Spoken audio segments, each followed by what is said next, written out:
Hey, everybody. Welcome to my show, My So-Called Fabulous. I'm Tiffany Blackman, and welcome, everyone. Thank you so much for listening today, and it's so good to see you. And you all know you're starting to learn my bio. I'm a wife, a mom, and all that fun stuff. But you know what?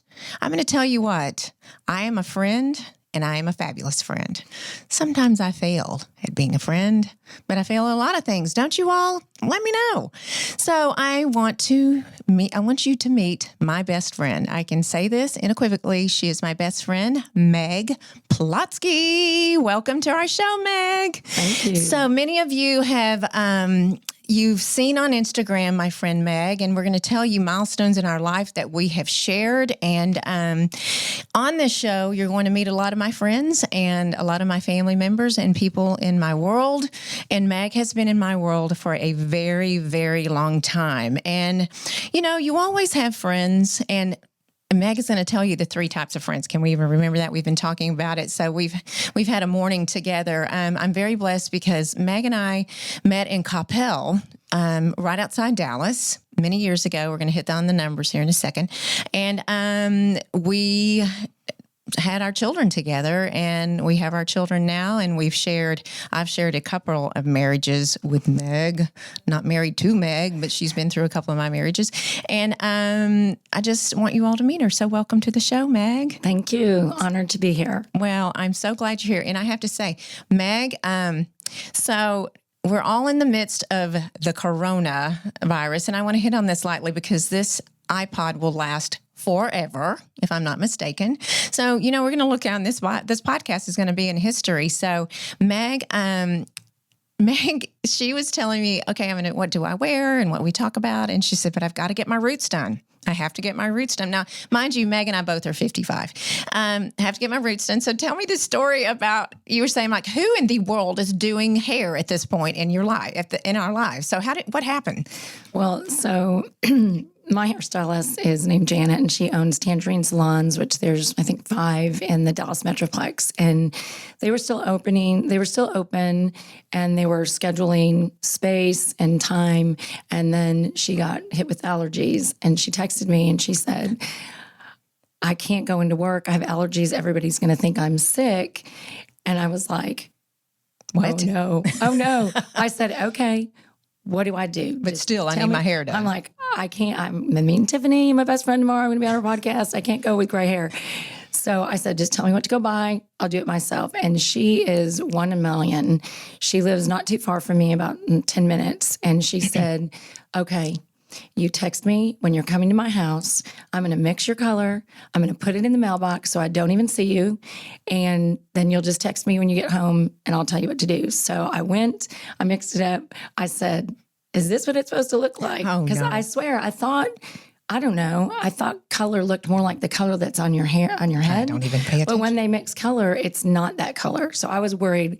The second thought was, I'm going to put this on my hair and I'm going to come out tomorrow with blonde roots and dark hair. So I texted her and I said, Janet, is this right? She said, yes, it's right. And she said, hairline, face, and then you did it. And I did it. And then she said, the last text was, she goes,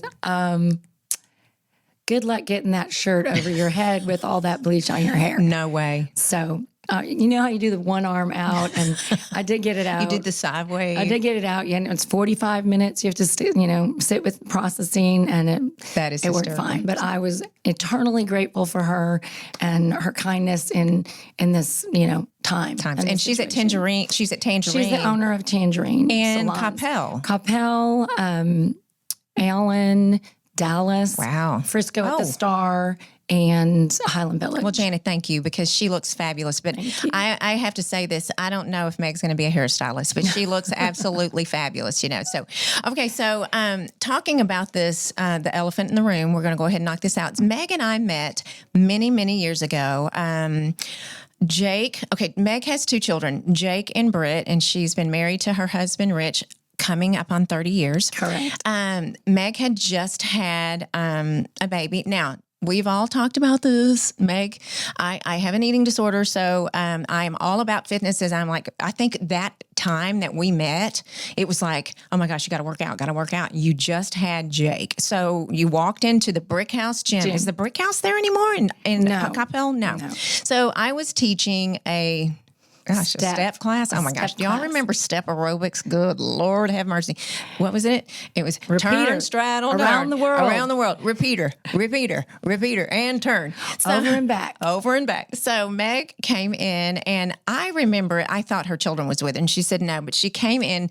Those of you that know Meg that's listening to this, she came in like a tornado in the room, and we probably had 20 people taking the class, and she set her bench up, the Reebok bench, and she got started, and that's how we met. And we've had a storybook relationship ever since. So that's how we met in fitness. So bringing back to the coronavirus, you have continued your career in fitness, and you are a fabulous tell us where you are. You're at Four Seasons.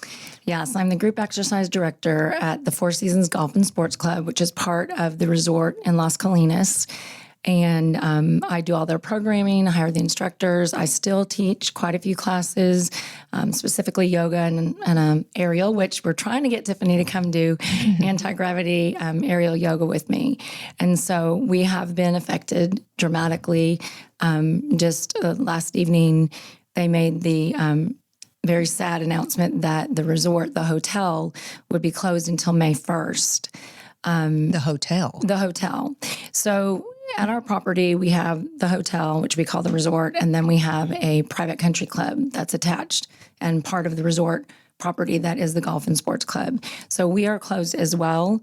We don't have an opening date. It's pending all of the decisions of the government agencies. But the hotel did close, and they will be closed till May 1st. We're hoping that that we process this situation quickly and that we're open before that, but there aren't any guarantees. And so what it means is we're a family, and it's a challenging time because some of the employees on both sides of the property have been there 35 years. The resort's been open 35 years. So it's trying. We're in trying times, and everyone's just trying to keep their head up and be positive and do what they can till we can all get back to work. So I know a lot of the gyms, and I'm going to go to the gym side, and then we're going to talk about the hospitality side, but the gym and the fitness center, you have, like you said, you have members, and then you have hotel guests. So do you do online classes? What are y'all doing to facilitate your members? Well, so we're exploring online classes right now for streaming, things that you can do easily at home without equipment for those that don't have equipment. That would be Tai Chi, yoga, body weight workouts, things of that nature. And we're just waiting on the answer on when we can get started on that and be offering the members something that they can do and tips that they can do to stay positive, fit, and emotionally fit as well as physically fit. Right, because people are going stir crazy. And, we were talking yesterday about, I know we're socially isolated. We're not on lockdown yet. Well, not as of today, Saturday. I don't even know what today is. But we're late March. Going down the street, as you and I were coming to the studio today, hardly any cars. But if you go out to the parks, there's quite a few people. Of course, there's social distancing, but it's amazing. It is amazing people having to get out of the house they've got to get out of the house to go crazy. So the side of the hospitality. So when this really hit, I know you were going to Cabo with us and the girls, and you stayed back because it was spring break. So that spring break capacity, when you were saying, of course, the Four Seasons is packed. So when it went down to, Right. Well, definitely, all businesses, including our own, when, there was a drastic change, and some people from, for example, the New York area that might normally travel to Dallas or to anywhere in Texas, rearranged and canceled or, postponed all of their flights. At that point in this situation, we were still fairly busy in the club side with members that were still working out and certainly still playing golf and certainly playing tennis. Right. And so it wasn't until we got the directive that we needed to, that gyms needed to be closed, that we closed last want to say that was last Monday week. night. Right. Yeah, last Monday night. Exactly. So, going from where you are, how are you handling? Because you guys had to let your instructors go, your staff. And I think about the instructors and the wait staff and the housekeeping. I mean, that is, you and a lot of my friends that are in this industry are married with someone that is supporting them financially.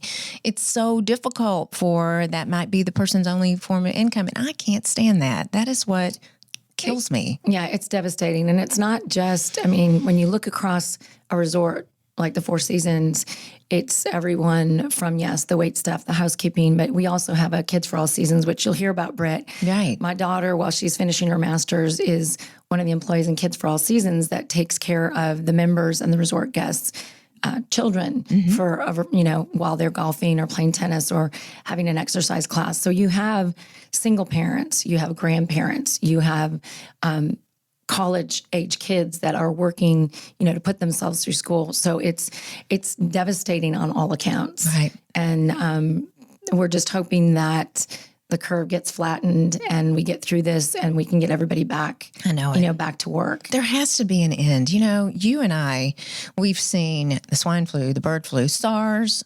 Ebola. We've seen that, but nothing like this. This is like the war, right? They were all, it's a devastating time. Enough of this sad talk. It's going to end. I know it's going to end hopefully very quickly, but we're all hunkering down and doing what we can as a nation, and especially, in our areas. So we met at Brick House Gym. So the Brick House, Chimate, just letting it all hang out. It's just a brick house. Look at our producer, Paul. Paul, which is a singer, just rolls his eyes when I do this. But, I have to do something for a little shock effect, right? Of course. So we met at the Brick House in Coppell, which is sadly, and I know a funny story about that, but no longer, obviously not now, but we met and Meg came on as instructor for Brick House. So they were at this time of trying to determine fitness-wise. So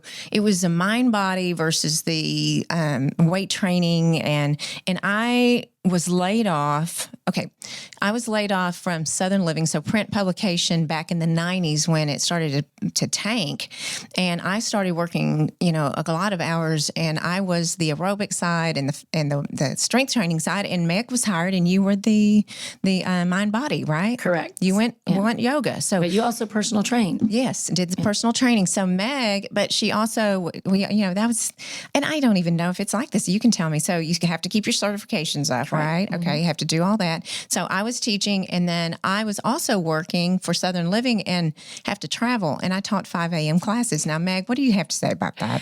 I hate 5 a.m. classes. Like when Tiffany would travel, it killed me. What a best friend. I just, 5 a.m. and she still, to this day, gets up that early. And I'm like, okay, you don't have to get up that early. You could go at like 6 or 6:30. No. But that's just, it's just in her DNA. Years ago, I didn't mind it as much, but I would say once I hit 30s, and then I'm just like out any other time but early morning. But you do that for somebody you love. Yes. And so I was happy to step up, and they were big shoes to fill because the members just worship Tiffany and her classes. So they were okay when I came to fill in. Well, and you develop that posse, and people that go to 5 a.m. fitness classes, they're just as crazy as I am. They're dedicated. Yeah, very dedicated. And you know what? My husband's always said, why would anyone in their right mind go, well, people are going to jobs. They're going to their careers. They have to get it done. Many times you helped me out, and I, taught for me. So I appreciate that. So anyway, I was teaching 5 a.m. and that's how we really started cultivating our relationships. And we were talking about earlier, that was in the 30s. Were we 30? No. I had just turned 30. You just because I went to Brick House Gym when Jake, my son, who's 25 now, was 6 weeks old. Mm-hmm. And those of you that know my husband, he was like, when are you going to the gym? Going to go to the gym. When are you going to the gym? You going to the gym? Hey, when are you going to the gym? So at 6 weeks, once I got cleared from a doctor, I went to Brick House Gym, and I was telling Tiffany we have similar backgrounds, and it very quickly became from Tiffany's my aerobics instructor to my friend, and then my family. Exactly. We moved from the Chicago area to Dallas and knew no one. And my family, my father wasn't very well, and they weren't able to travel very often. And so Tiffany's family, Popsicle and Julie Bean and Bud and her mother all became my family. And her husband at the time, his family became my family. And every holiday and every joyful and maybe some not so joyful things that our families went through, we were always together. Always. And my son, I think one of the funny memories of that is that, I grew up rurally, as I know Tiffany did, and we ran barefoot and wild, and my kids didn't do that. Mm-mm. So it was Easter, and usually went to Izzy's house for Izzy, which is Bobby's, my former husband's sister. Yeah.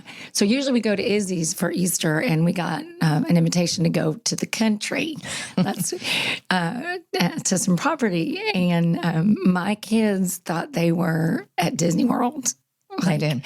And Bud killed a snake, and there was just a lot going on, and there were ATVs and on the way home, and Jake was just little at that point. Maybe I don't even know.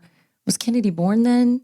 Yeah, she was little baby. So little. Jake was maybe 3. Little. He might have been 4, and he's like, Mom, when are we going to the country again? Like it was a theme park. That's right. That's right. Which is funny. So we have just so many memories. Just so many memories. And I just did the podcast about losing my mother, and you were there, and you knew my mom, and it's a difficult time. And your dad, I never knew your dad. I know you lost your dad when you were 2, but then your stepdad you lost later in life, and I was a part of that too. Yeah. And so, we're at that age. I was saying in the podcast last week that we're at that age that we're losing people, and it's tough. And having someone for so many years by your side is huge, absolutely huge. Just, you lose husbands through divorce, and you lose people. So anyway, and then can I just say one thing on that? Sure. And I'm saying this so that if there's someone listening that knows someone in this case, because I'm going to get a little teary. Tiffany was by my side. My nephew committed suicide a few years ago, and it was devastating. And I just think, that's when the friends that are willing to talk to you about a dark subject like that, and stand with you and are willing to tell their friends, my best friend Meg, this, nobody knew, right? Nobody knew that he was struggling. And of course, you can imagine how that is for my sister. And so I would just encourage, as we're talking about losing people, parents and husbands to a number of things, just know that if there's somewhere out there that needs help, there's help, and it's okay not to be okay. Right. And don't, just let everybody know that we're all here to support everybody else. That's right. How's Chrissy doing? Your sister. I think that people that go through this, that lose a child, they live side by side by the pain, but the pain never goes away. No. And their lives and their DNA are forever changed. You're not supposed to lose a child. You're not, it's not supposed to happen in that order. And, I watched your sister and you go through that death, which was it was not expected at all. And, that it's tough because you were here in Dallas and your sister's in Wisconsin. And you can't be there, and it's tough. I mean, and I can only imagine, Meg, well, you and I have had this conversation. What do you say? You can't, all you can do is be there. I would just say that if you know someone going through something like that, just be a physical presence. Whether you write a card or you send, a gift card that says, go have dinner on me, or, there's not really anything you can do. And because until it's a it's a group that you never want to be a part of and you can never get out of. Yeah. And you know what? You don't know what to say. You don't know what to do. And, when I saw your sister at Jake's graduation, and we'll get to that, but at West Point, whoa, what an incredible woman. I mean, you had never thought she had gone through that at all, because she was supporting you 1,000%. And that's, I know she is your best friend as well. But you don't know we don't know what to say. You know what I mean? Like from the outside, what can you say? Do you bring it up? Do you not bring it up? Do you know, when I saw her, I just hugged her a little extra longer, and that's because I didn't know what to say and do. And you know what, everyone listening out there, it's frightening because somebody's thinking about, what I mean? It's real life. Mental illness is real. And I would say this, I know a lot of people aren't comfortable, and I've spoken to Chrissy about this, and nobody wants to think that their loved one will be forgotten or that it's wrong to say their name. I honor his name, and there are some cute things that happen that remind me of him, and always, of course, on all the holidays and his birthday. And so we just hold all the precious memories of him and honor his memories. That's right. Absolutely. Absolutely. So Meg and I have our fabulous children, and we have so many photographs and of our kids growing up. And Meg did help me because she'll have to tell you the story. So she had 2 children by the time I had Kennedy. So I was pregnant and not knowing how to handle things. And it took me a while. Remember, it took us forever to get preggers. I mean, it took you a while. Yeah, and we were almost to the point of starting the Clomid and all that stuff. But then it happened, So Bobby, you'll have to tell the story about you coming over, because Meg literally lived down the street from me in Coppell. So I was just telling Kennedy this morning, I'm like, yeah, when your mom got pregnant, she wore bands. I said, but if she even smelled coffee or chicken or Mexican food, which she loves, she would vomit. Oh. I mean, it was like instantaneously. And so one night, it was pretty late, and maybe for me, when you have 2 small kids, it was 7 10 o'clock. 10 o'clock is late. But Bobby called me and he said, I just don't know what to do. Tiffany's on the floor. Something's wrong. And so in my pajamas, I got in the car and I went over there, and she was buckled over, and I said, what's going on? And of course, as someone pregnant for the first time, you're always thinking, what's going on? Am I losing the baby? Sure. Is something going on? And I didn't know for sure, but I said, well, if you'll just get down in this position on all fours and you scoot back, it's in yoga, we call it child's pose, but your bottom's up a little higher. And sure enough, she got down in that position, and we'll just say that she had a release of some gaseous tension in her body. I basically farted in her face. That was basically...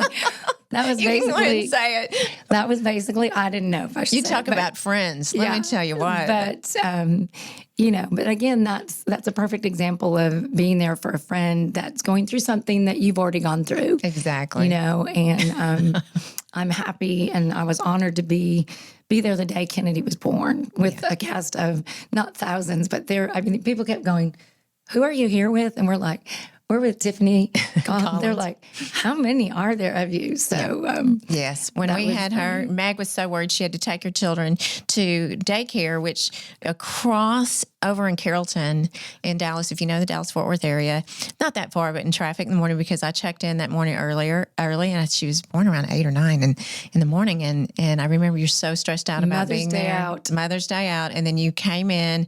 But I remember when we had her, and we decided to not determine the sex, which I don't know if I'd do that anymore, but we decided not to determine. But everybody's like, oh, it's a boy. Remember that? It was a boy. It's a boy. It's a boy. It's a boy. So, okay, we had a name, Cooper Collins. It's going to be Coop Collins, because I think Bobby wanted him to be a baseball player, or an athlete. But it was born, and it was a girl, and I remember him taking her to the window, and everyone screaming and chanting and cheering. I'm like, who in the world is out there with so many people? It was like that scene in The Lion King. Right? And everybody started. And little Kennedy. Everybody started, cheering, screaming, and it was so funny, so funny. So yes, that was, it was a time where you need a best friend during this time. We had a lot of friends. We'll talk about our friends in Coppell, but I remember Kennedy she was breech. And so I was determined she was going to turn around, and I went to Voodoo Doctors. I did. Remember, I had a candle over poured wax over my belly, did all these things to turn, and she'd turn about a quarter, and then she'd flip right back. And I remember I was in love with my doctor. Oh, I have a really funny story about your doctor. Doctor. Remember him? He was a hottie. Yeah. Are you ready? Yeah. You ready for my story? So she was big, pregnant. Big preggers. And my doorbell rang, and she... Oh, my God. Yes, I now know. She knows what I'm going to say. She had a doctor's appointment the next day. Was his name Dr. Charles? Yes. Oh, my God. Okay, so she went to get a bikini wax. Yeah. And she came to my door, and... which Karen Jones said to go to this woman lady. that all the flight attendants went to. Okay, this Russian lady. Okay, are you understanding where we're going here? So she's 9 months. I mean, she's pregnant and getting ready for the, for the day. And my doorbell rings, and I open the door, and she's like, "Oh my God!" And she lifts up her dress. She's like, She took everything off. She was like a bald eagle. She took everything off. Took everything. And it's not that she was so worried about that. She goes, "I'm going to have to tell Dr. Charles." And so she went the next day, and she said, now, she told me this story. I should probably let you say. She said, "Dr. Charles, I got to just tell you something before you go down there." And I don't know what he was said. like, okay, wait. He's looking at me and went, wait, don't look yet. Don't look. He's like, what? I went and had this Russian lady took all my pubic hairs off, all of them off. And he went, oh gosh, I thought you had like snakes tattooed coming out of your vagina or something. Good Lord. So, I mean, it was just so funny. But I remember our friend Peggy, we went to dinner that night, and she said, you look like a pregnant 7-year-old. I mean, my gosh. I mean, I was swollen. I mean, it's just a bad deal. But anyway, so the moral of the story, don't listen to Karen Jones if you're listening to go to get a bikini wax. My Lord, they'll take it all off. Anyway, so that was the friends. So our friends back in the Coppell, gosh, we had a great group. We were in our 28, 29, 30s, 20, I guess, all newly married pretty much. Some not, some children, some not. Bob and I didn't have children, but we had every Thursday night Margarita Thursdays. Yeah. So we went to Margaritas, and you had children. And I remember you had to go get like McDonald's for the kids. And of course you did. But I remember when we were finished, we even contemplated taking those fabulous Anamias and Buffalo. We contemplated taking the margaritas in sippy cups home. That's how desperate we were. That's what happens in the freaking rural suburbs of Dallas. But it was such a great time. I mean, all of our friends that we had there, and what were you telling me? There's 3 types of friends. Can you remember that? I have a dear friend named Claire Siebes, I call her. And so this isn't my quote, but she told me this, and I'm not sure where she got it. She said that everybody, men and women, have 3 different sets of friends. They have a lot of fun friends.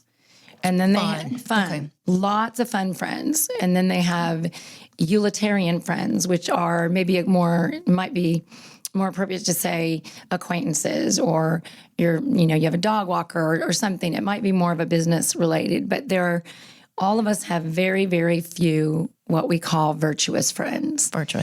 Friends that, are with you through everything. Friends that know every detail about your life, that are with you through all the seasons of your lives. Because fun friends tend to come and go, or maybe you reconnect later, but if you have even 1 or 2 virtuous friends, you should consider yourself blessed. Oh, gosh. And it's just an interesting way, I think, of viewing friendship, because we had a discussion earlier today that talks about during the seasons of your lives, there are different people that are your friends because they're friends with your children. Oh, right. Or they're on your athletic team, or, something. And then you're friends with them, and you're friends probably till your child graduates high school. Right. And then you have then another set of friends, and then you have your work friends. So some of them might be your virtuous friends, but primarily they're probably mostly your fun friends. Absolutely. You know, so I just find that an interesting way, and I think it's probably true.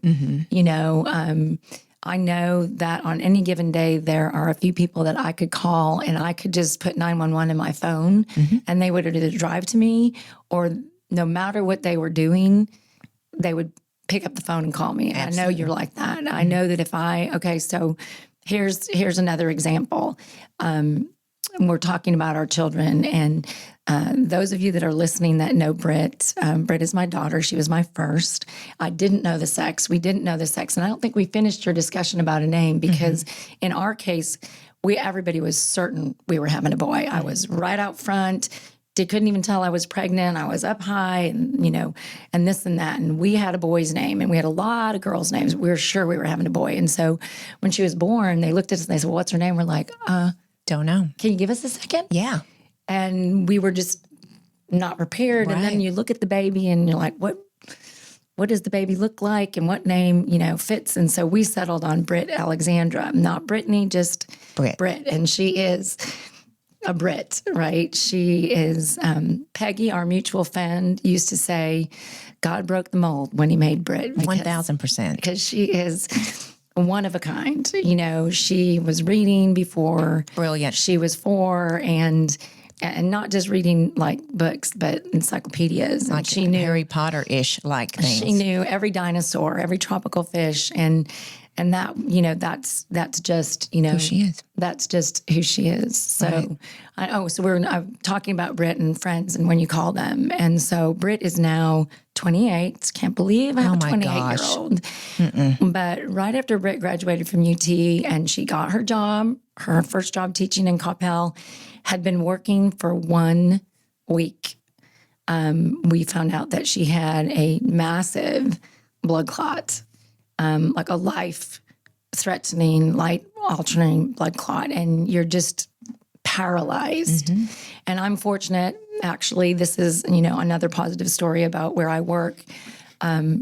We have a lot of physicians that are members, and I had a physician that took yoga from me regularly, and Dr. DeMaio, and he's a heart-lung transplant doctor, and things happen like oddly like this. He had just the day before given me his phone number to give to my son in case my son should ever want to call him about this project he was working on. And, you know, that's where all these networks that you make along the way, like the people you meet now and you're networking, you never know when you're going to need something like that. And I called you, and I of course called my family, but then, you know, I called him, and he's really the person that got Britt to the person that saved her life. Right. And those are the times where you're on your knees and you're, you know, begging for someone to take you and not, you know, not your child. Take your child. And those are the people that show up for you when you're not sure what's going on. Absolutely. You know, and glad now that the happy ending to that story is they were able to remove it.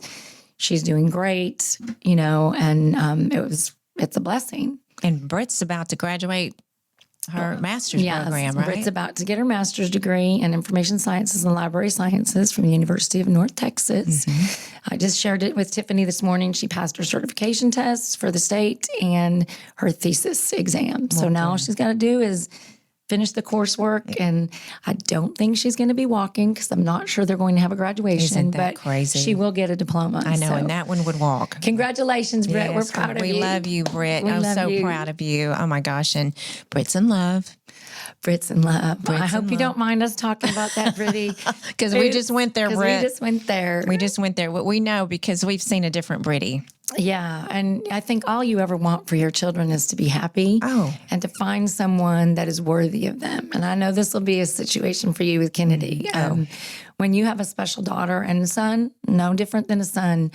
But Britt's very unique. She's very eclectic. She'll tell you just what she thinks. She walks her line and proudly does that. And so this young man that she's dating is perfect for her. Absolutely. Absolutely. Well, she's a special one, definitely.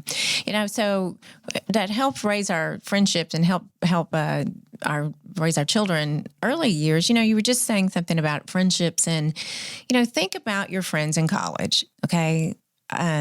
you and I didn't go to college together. It's almost like we did, but we didn't go to college together. And then, young, newly married, not knowing, you learn through the years, you have friends that support you. And I love what you said about Kennedy she cheered forever. And she had all of those Friday night. We were together every Friday night, Thursday or Friday night for 6 years. 6 years. And then we all left each other. It's almost like we had a divorce. Yeah. And it's heartbreaking. And I still see a few, thank goodness for social media right now, because I see where everyone is and what they're doing. But we just had a reunion at your home this summer with our fabulous friends, Chris and Michelle Knoll and Chris Kirksey, and all our fabulous friends. And it's so good to connect, and all our kids, we're different phases of our life. And one thing I want to say, and I do have several virtuous friends, and you have been through some life experiences with me, and we talk about it, and my personality so very, very well. I've said on this show many times, I don't like many things and reactionary things that I did, that old Tiffany, and I'm not sure, you know what I mean? That old Tiffy, that I wish I could erase. I wish I had a big, giant eraser as large as my wine glass right now and erase how I was reactionary and how I behaved. And and I think a lot of it is how you're brought up. Not that I just think that sometimes you go to what, I don't know, sometimes, right. And I don't do this any longer, very rarely, but, you scream and you would just go, just so crazy, but not crazy, but you know what I mean? Just so reactionary. And that 55-year-old me, I don't like being 55. Ugh, jeez. But I like being 55, Yeah. I mean, the insecurities that I had before, you and I were talking about it earlier, don't have those anymore. I do have news insecurities, social media, not knowing what I'm doing. But you know what we were talking about? But as much as you want to take an eraser, I think, and this might be the yoga part of me, all of what have come before where we are right at this moment we're all perfectly imperfect. And all of those experiences, I was personally extremely defensive and, defensive. That's a good word. I was a very defensive, like when someone would question me or specifically if in communicating, we talked about communicating this morning with my husband. We were raised very differently in our communication styles. He's an engineer. He is a math brain.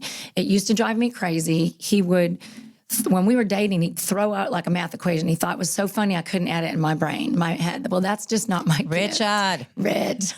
But he's brilliant in that way. But we communicate really differently. Yeah. And I used to get very defensive. And he'd say, why are you so defensive? And so you have to kind of look at that. And I think that all of that from my 20s and my 30s, all those things help make who you are today.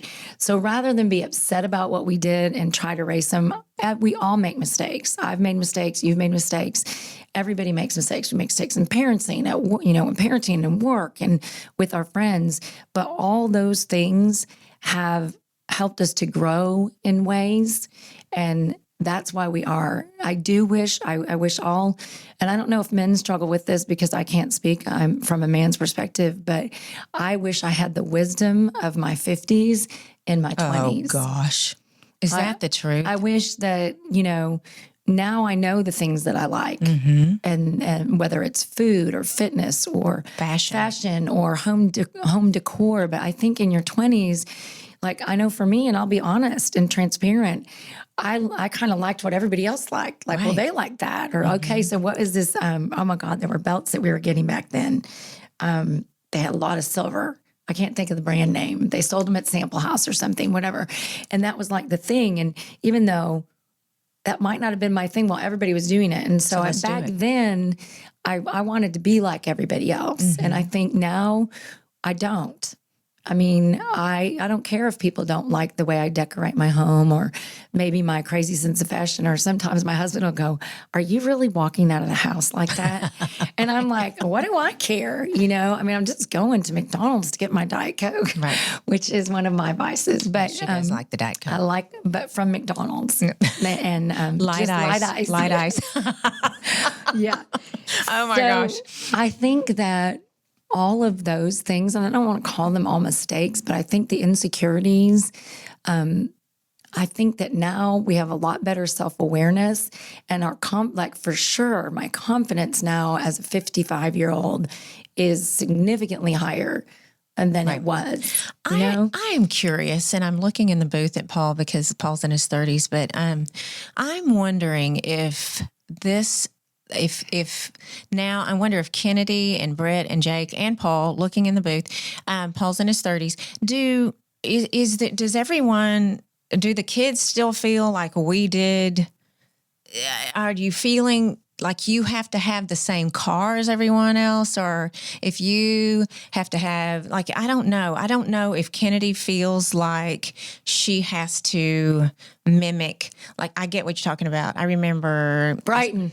Was it Brighton Brighton bells, Bell? Brighton bells. Okay, Oh, yeah, good it Lord, came have to me. mercy. Okay, so I'm just wondering if indeed the kids, Paul, does your son, okay, your son is, okay, you corrected me for earlier, 14. So do you think that he has a stigma? I'm bringing in my producer here. Paul, do you think that he has a stigma to please everyone else, like we were just talking about, like he has to have the same jeans or shoes?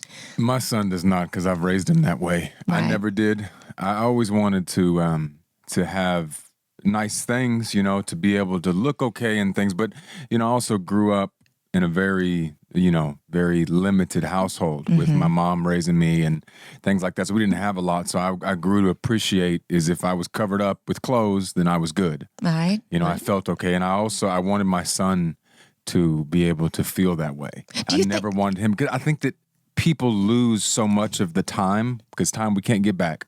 And that's the one thing in life that we can never get back is time.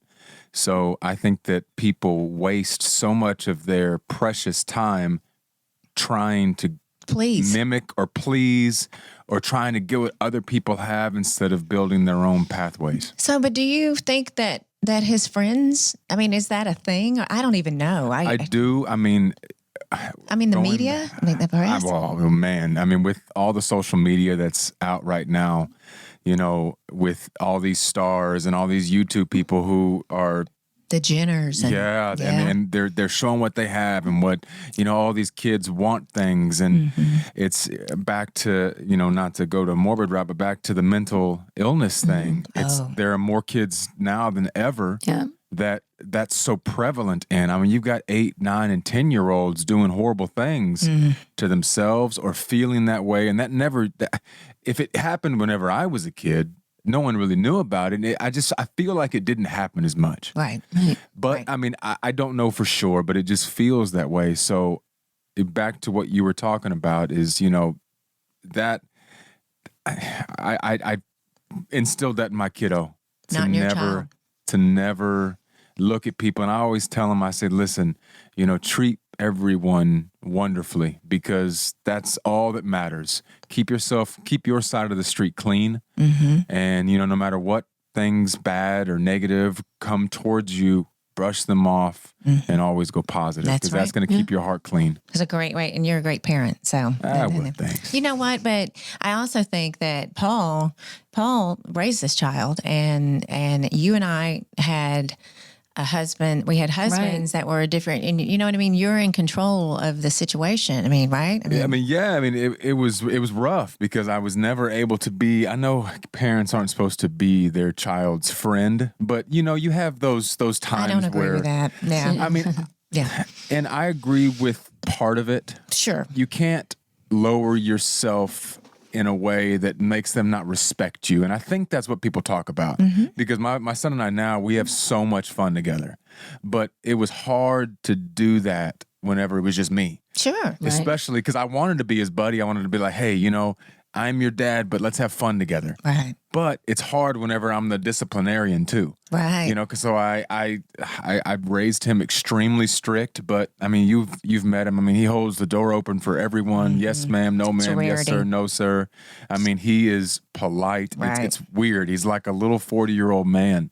It's strange because my people, my friends will hang around him because he's always been around, and ever since he was young, they were like, well, he just is like a little man because he can talk. He can just talk to anybody. Right. And he gets along so well with people, and he's so smart, you know. So He's a proud daddy, do you think? Yeah, it's a good I'm so proud of him. But I think you're absolutely right. You know, I did have to be that way, and I had to kind of be both a mom and a dad at the same time. I had some help with my mom and my stepdad who, you know, but it was definitely a interesting time, but I was able to control it. And I think that's a big problem nowadays is people don't take that control. Right. Parents don't. That's true. That's true. Well, I think that, you know, that entire, you know, you and I back at that point, again, with Paul's point, he's taught it, but you and I were almost growing up with our husbands too, because, you know, we grew up in a small town. Okay, we didn't hit on this point. You grew up in Chicago area, a little bit, yes, north. So almost to Wisconsin. and you and I are, I graduated with 14 people. She graduated with over 400. 416, So, yeah. but still, that was small and as much as my brother and sister and my dad are still in the small rural area that I grew up, and oh my goodness, people that thrive there, I was ready to get out. Yeah, myself as well. We were talking in the car, and even though my school was bigger than your school, we lived in something called Zion. Well, actually, we lived outside of Zion, which was called Bishop Park. I don't even think it was incorporated, but we went to Zion High School, and it was a very small town, and I wanted to get away from there. I wanted to get out of that small town. And I mentioned that my oldest sister went to Northwestern, which was like 25 minutes by train, I think. And then my middle sister, Chris, went to Northern Illinois University, which was like farther, like an hour and a half or 2 hours, I think. And then I was 4.5 hours. I wanted to be away. You went to U of I, right? I went to University of Illinois, Champaign-Urbana, and in the middle of the cornfields. And I loved being just my social security number. Wow. Where everybody didn't know my name or know my family or know our business. But I thrived in that. There were so many people to meet and so many things to learn. And then you're, exposed to so many more opportunities of what you can do with a college education as well. Yeah. And you know what, Meg, I think about this. So I went my freshman year. So I remember my roommate was from Plano and went to Plano East or whatever. Maybe it was one high school at the time, but she had a Gucci bag. And that was before the belts and all that business. But I was like, I want a Gucci bag. Are you joking? My parents couldn't afford. I mean, it was not a thing. And so I felt this pressure. And I'm wondering if that pressure did you have that pressure in college? Because you pledged a sorority like I did. I did. I didn't pledge to my second year because I was a bit of a nerd. I wanted to get straight A's. And but my challenge was Nerd. I was a nerd, not a math nerd, Rich, just a nerd. P.S. But I put myself through school, and I wasn't in. My husband was in Illini Tower, which was like nice apartments. I was on a regular dorm floor, and at the end of the month, I would run out of money, and everybody else would just call, their parents and Send a check. Yeah, right. And I didn't have that as an option. So you become acutely aware, and I try to tell my kids that happened once.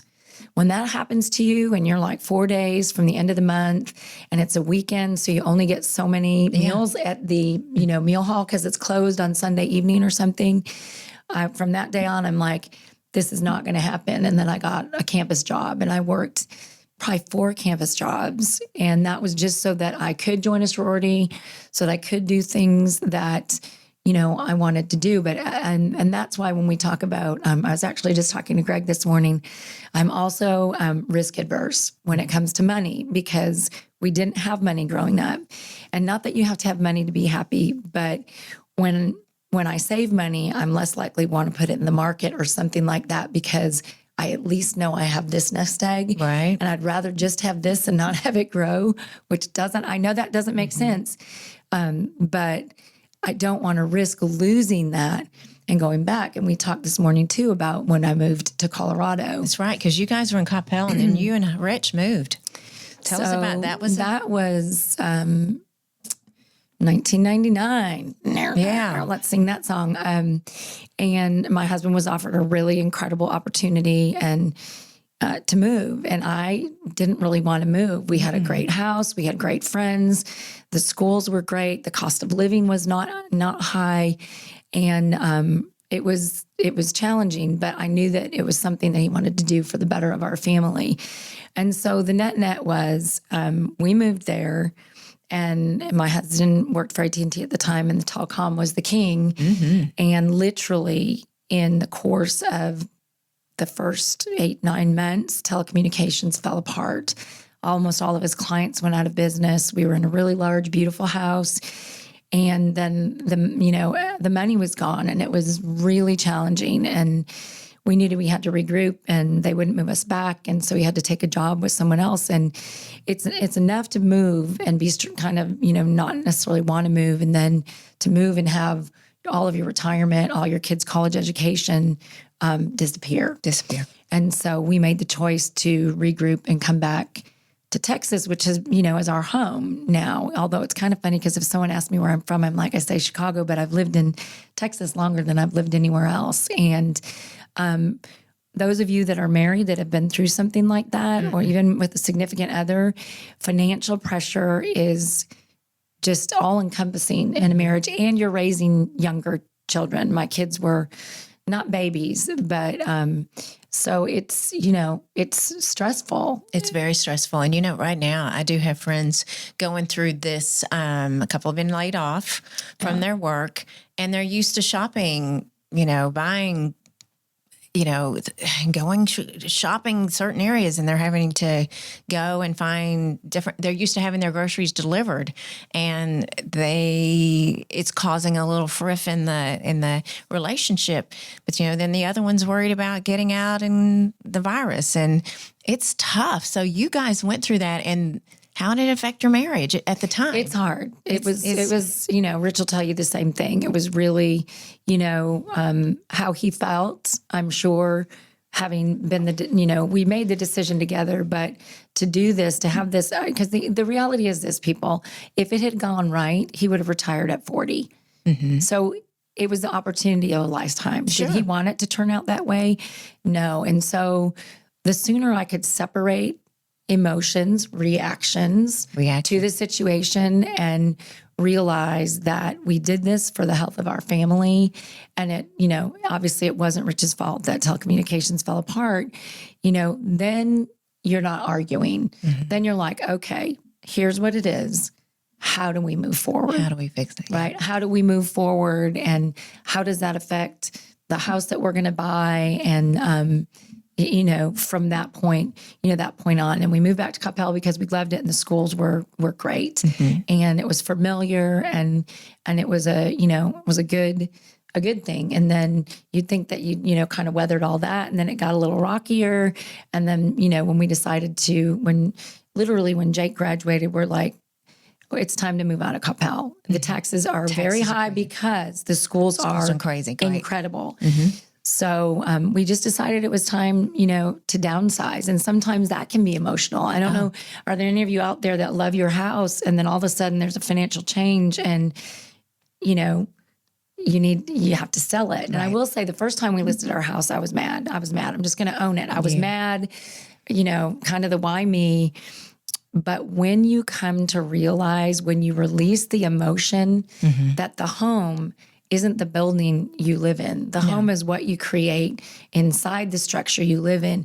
And I will tell you, because it's kind of funny, and so if the sweet couple that bought my house is watching, they were yoga students of mine. They met in my yoga class, and I was so thrilled for them because it was a neighborhood they'd always wanted to live in. The house on Creek Crossing? No, the house on Armstrong. Armstrong, okay. Yeah, so Kathy, if you're listening, I'm so happy y'all are still living there. But that's really what it is. I think it's tempering your emotions. And once you break that, you're just thrilled for whoever. It's not your house anymore. It's someone else's. And then you go on. Yeah. And I know I have a few friends that live in houses, and it's time probably to do that. And they're not ready to do that. And it's a hard situation. So I really have a lot of empathy when you're going through that, because I've been through that myself. Right. But Greg has, he has told me he has started over so many times. He's had a couple of marriages. He says it's not his fault. I agree. But, I love Greg. I love you, Greg. I know. I love Greg. But you know what? Honestly, and I told him this, I mean this from the bottom of my heart. I love my home right now. I love it. Every inch is decorated like I like it. But you know what? If he told me tomorrow, we got to sell it, we'll start over somewhere else. A house is just a house, and I love it. I do. And I'll be a little sad, but I'm not. It's okay. A house is just a house. And, again, those of you listening to this, right now, it's a tough time. I mean, it's tough. I mean, it's tough on relationships, and we're not the same. Paul and I were talking before we started, and you're living with a person that, I'm living with a person, and your husband works from the house, but Greg is newly retired, and it's tough sitting at home and the adjustment. Yeesh, I'm telling you. They're up in each other's grill all the time. But when we moved back from Denver to Coppell, that's when Rich started home officing. And I think I used to call you and say, I'm going to kill him. I'm going to kill him. And because even though their office is in their home, you still have your children and your business in your home, meaning you're cooking dinner, but then you have to be quiet. Then your dogs are barking because, boy, we haven't even hit that subject because I had 2 big dogs. Oh, my star, Roxanne and Tiffany would go, I was scared of dogs at the time. Right. And what a loser. If you had ever told me that this woman would own a dog, I would have put $1 million that would never follow Lala at little Lala V _ little scar. My girl, you were the one that said you will never freaking get Rich Plotsky. She will never own a dog. No. And so when they got Lala, Rich said, how long is it before we get that dog? How long do you think before that dog lives with us? He was so sure Lala was going to come live with us. And when she told me she was getting one, I thought it was like an April Fool. I'm like, is it April Fool's Day? Yeah. You're joking. Because Tiffany had a really lovely iron dog. Y'all gave me that. All the girlfriends gave me that, right? And that was your dog. But that's, so that's, I'm so thrilled she's embraced the furry my goodness, that is, honestly, I don't know if there's a pet law up here or anything, but I'm going to bring Lala B up here one day, and because she's so fabulous. But yeah, I mean, Meg had 2 large labs, and I would jump up on her counter. What a drama queen. Oh my gosh. But I was scared of dogs. I did have an incident. And the first 2 were I think for us, they were our first babies. And so they had no behavior. And then we rescued 2. And then of course, now we have Lala's best friend, Tank. Tank, the best dog ever. Next to Lala. 92.6 pounds as of yesterday. So fabulous. Such a sissy, but such a great dog. Yeah. And when Lala came to stay with us, I think you were going to Italy, right? Yeah, for 2 weeks, 3 weeks. Yeah, it's for like 3 weeks we had her, and it was Lala boot camp because we were on mile walks twice a day, and she was at the front of the pack. Right? So funny. So sweet. So I want to bring in we could talk forever, but I want to bring in our babies, which is your baby and my baby. So Kennedy and precious Jake. And Jake's a little bit older. We think about 3.5 years older than Kennedy and Jake. I'm sorry, Kennedy, you're listening, but you 2 very special children. Jake, when Kennedy was born, she would be in the baby seat, and Jake would protect her. And he would say he had an really severe underbite. He was like a bulldog, like that. Don't touch the baby. Yeah, he'd say, "Don't touch the baby." Meg would take her. So Jake and Kennedy. So I can say this because Kay told me this. She's at TCU now, and it was very difficult to get in. Just like Jake's at West Point, and we'll talk about his journey, but. She told me when she got in, she goes, "My goodness, if I'd worked this hard, I'd been the top 10% at Vandegrift High School." You think? Okay. You think? So, I think the 2, Britt has always been driven. Your oldest has been so driven. Yeah. 1,000%. She was only going to UT. End of story. Not a question. On the other hand, Kennedy was only TCU, but she was worried about getting in. So Jake's journey at Coppell, he was baseball, right? Jake was baseball and baseball. Mm-hmm. And where academics, I would say, probably maybe came a little easier for Britt. Jake was less interested, is all I'll say. Not less capable, but, those of you that know baseball in North Texas, Coppell is no joke, just like Highland Park and any of the North Texas teams. And so everything was about, physical fitness and, batting practice and all of that. And so when it came time, we went and met with his, junior year, we met with his counselor. Mm-hmm. And he said, well, I want to go to West Point. And she said, you have no chance. No chance. You just need to know that right now. You have no chance. And Not even a reach. yeah, no, anyway, so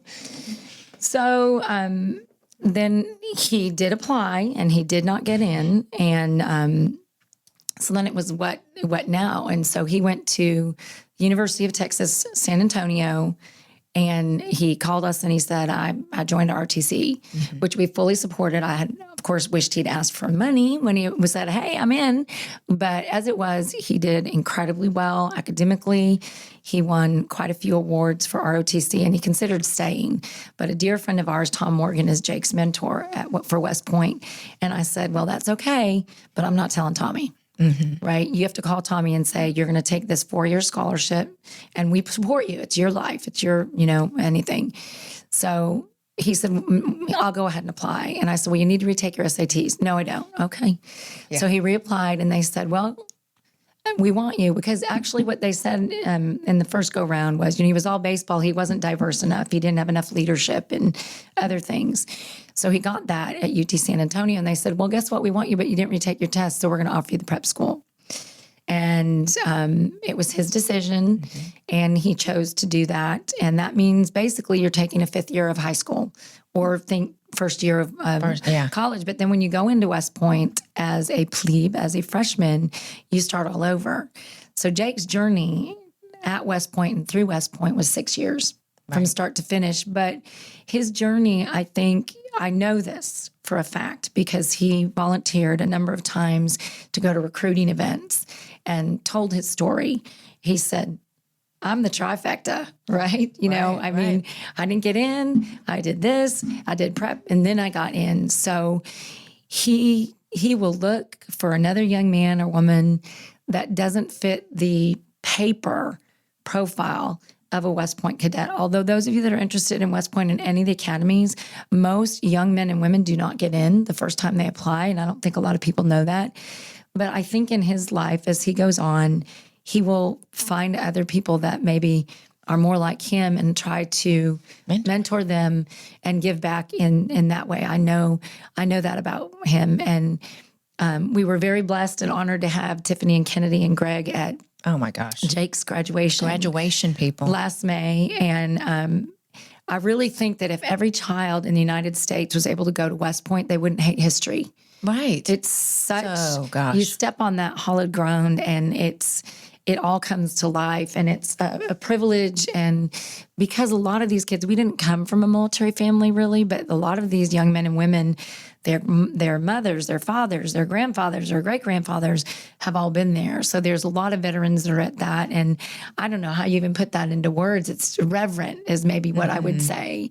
And so, but even having gotten into West Point and then your GPA is your physical and your academic and your military grade, you're still struggling for your opportunities. And he walked onto the baseball team, but then realized very quickly he wouldn't be able to keep a GPA up if he played. So he didn't end up playing for them. And I think every spring it probably just a little bit. It's always hard for a baseball player in the spring when you're not playing. But, when you think about all the things, he's gone through and then you want to branch, and he wanted aviation. That was his dream.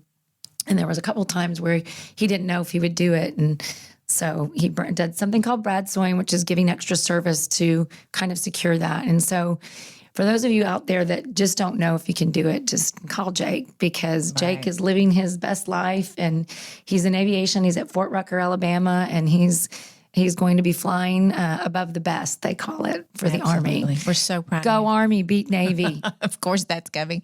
As a parent, it's so difficult. I think one of of course, when your children hurt, you hurt so deeply, and they're sick. Just like you said with Brent. But when your children are making decisions, and just like Paul was saying earlier, you're a parent, but you have to let them make some mistakes, and it is so difficult not to step in at this stage of the game with my child at 21. It's so hard to not step in and go, but no. And my child she's turning into my parent too. She does help me quite a bit, but it's difficult when you see,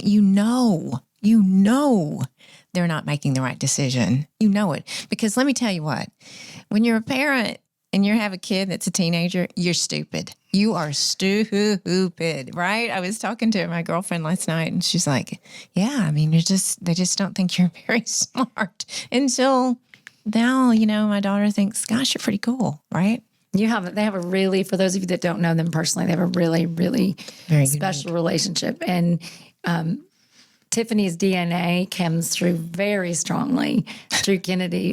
Kennedy couldn't have been more than like maybe 4. And it was Gammy, her grandmother's birthday.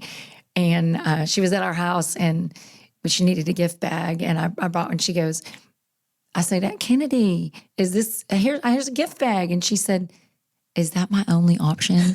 So those of you that know Tiffany and know her stash of paper or bags, gift bags or something, it was just, I'm like, you are so your mother. Yes, 1,000%. She is my child, 1,000%. And it's hard for you because you're a little, you like everything a certain way. And controlling. I wasn't going to say that. Just for the record, I didn't say that, Paul. It's a controlling thing, right? I didn't say that.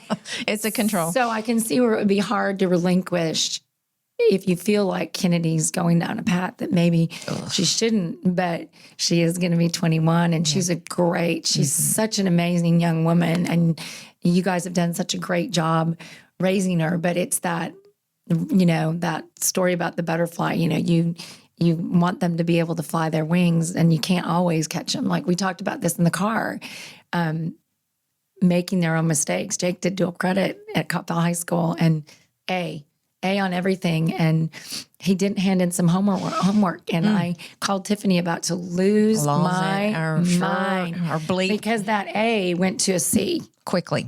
I mean, it was it. That was his final grade, and I remember calling Rich, and he's like, "Hey, not my problem." Yeah, and you're thinking, oh my God, could he email the instructors? Right. And then panic. Because the instructor said up front, you don't do this.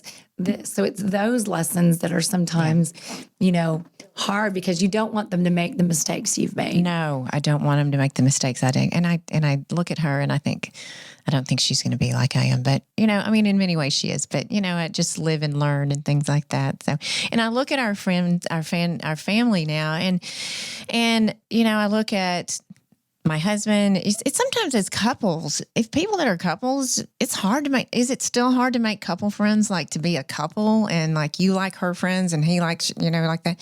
So our couple, our synergy. So Greg and Rich love each other, and Meg, of course, there's Meg and I. But then our kids. So we have a connection. Jake is very good friends with Kennedy and very good friends with Greg. I mean, Jake talks to Greg a lot, and it's very refreshing. Sometimes Jake talks to Greg more than I think we came in when Tiffany was in Cabo just a week or so ago, and we took Greg to dinner, and I said something. He goes, well, hey, Jake said something. I'm like, what? And he goes, oh yeah, he texted me this afternoon. I'm like, isn't that nice?